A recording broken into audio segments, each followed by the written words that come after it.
Hey everyone, it's Johnny from RPO Bay Hockey, and this video is going to be on the Minnesota Wild and a few conversations. One, Kirill Kaprizov signed his entry-level deal, and if you're looking at this, the Wild tweeted out that they announced the club has signed Kirill Kaprizov to a 2-year entry-level contract starting with the 2019-2020 season. So based on my understanding, Kirill Kaprizov can participate in Phase 3 and still practice with the team through Phase 4, but he can't participate in the games. He can't participate in the return to play. So I think his first year through the 2019-2020 season will be burned. So that contract of 2 years, the first year will be burned, and he'll have that 1 year, and we'll see how he plays. So he's going to wear number 97. I think that's the highest number that we've ever seen with the Minnesota Wild. So that's really cool. And I think a lot of Wild fans are really excited about Kaprizov. So we'll see how he plays. And I think now we can look at a lineup with the Wild and look at Kaprizov and how he could be involved, and look at some trades and look at some moves, look at some signings, and look at some additions that we could see with the Minnesota Wild next year. So of course, if you are new to the channel, please subscribe, smash that like button, and leave your thoughts in the comment section below. So let's get right into it, starting with this lineup. And I think if you're looking at the Minnesota Wild, there's a few conversations to be had. I think this is the most realistic lineup. I want to go into some moves that they could make. But I could see a lineup like this. If there was limited moves, I would say you're probably re-signing a guy like Carson Soucy, Jordan Greenway, of course, Luke Kunin. Like, those are the guys you're re-signing. Soucy's a UFA, so he could move on. And Kakinen could be in the goaltending position. But in terms of Kaprizov, I could see him jumping right on that top line with Stahl and Fiala, potentially having that second line there. Again, this is if you have like very limited moves. But I wanted to move this guy in here because if the Minnesota Wild potentially lose to the Canucks, they have that 12.5% chance at getting Lafreniere.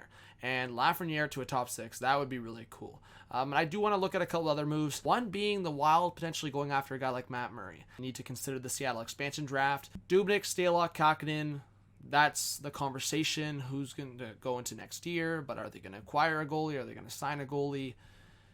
But yeah, they would have to move on from Dubnyk. He has 1 year left. So in the forward group, like I said, if Lafreniere's not there, you've got Foligno in. But honestly, that forward group's not bad. I just think they don't have a lot of star power. Kaprizov coming in has that potential. But outside of that, they just have a lot of depth. So now let's look into someone else that posted on Armchair GM on Cap Friendly and look at a couple other moves. So here's the thing. When you're looking at this, I think there's a couple conversations. One, look at Brock Boeser.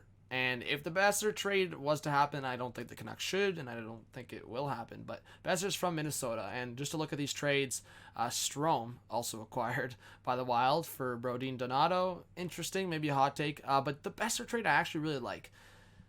I will say maybe the Canucks would want Eriksson or Sutter included here, but Beagle still is somewhat of a heavy cap. Over $3 million or in around $3 million. So I think Luke Kunin and a first-round pick, that's pretty decent value. Kunin's a very good top 9 forward, I would say, right now. And you're getting Brock Boeser. Boeser to Minnesota. And that top 6, I mean, if you added Lafreniere, if they somehow got Lafreniere, that top 6 would be ridiculous. You're getting Strome as well. So the only other trade I was going to maybe suggest is Parise maybe going to the Islanders. That trade was gaining some steam prior to the trade deadline. So if Parise was to go to the Islanders, Andrew Ladd would probably be coming back on top of maybe Kiefer Bellows. I know I've suggested Hosang could have been part of that deal. Is it as high as a first-round pick as well?